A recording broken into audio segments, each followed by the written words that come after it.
Revolutionizing traditional manufacturing with AMRs. You know, like I said, this gives us a new tool to be able to automate and be able to control the process flow of our materials.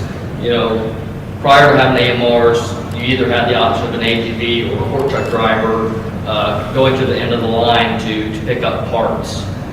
You now have, you know, a more seamless and a more flexible option to be able to tend these different machines. Let's go with an AGV as an example. You know, you used to have an AGV create a loop, right? And so after it passed station 1 and got to station 2, it had to complete its loop just to go back to station 1.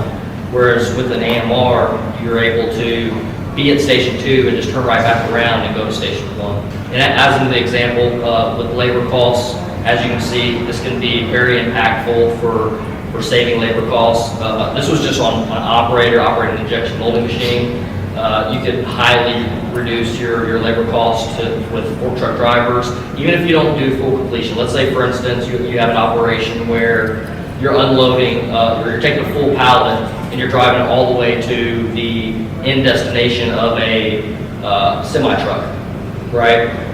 Maybe, you know, the AMR is not the best solution to actually drive up into the semi-truck and drop off the package. However, the AMR can handle the heavy workload and carry it all the way from the finished product area to the loading dock, where then a fork truck driver does the final loading of the product.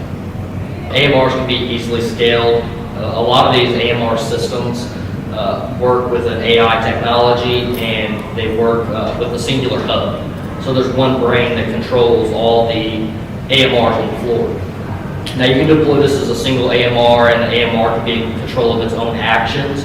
Or when you start to deploy multiple of these at a time, you know, you get past a couple of them, you have 3, 4, 5 of them. Now you can have the main brain tell what the AMR should be doing. So it can tell it, AMR number 1, I want you to go to line number 2. AMR number 3, I want you to go to line number 1. You can also outfit these with different tools for, let's say, different lines need some different type of conveyor top module for them. You can program all that initially in the system, and then after that, the AI will make the decision on what AMR should pick up, what product at what place. And you know, this gives you a competitive advantage, because if your competitors are doing everything by fork truck and you have AMRs in your facility, you're able to reduce the number of fork truck drivers that you have by, let's say, even 50%. There's a huge margin in there, and it gives you a competitive advantage to either be more profitable or be able to you know, just have a reduction in cost and even lower the price of the product.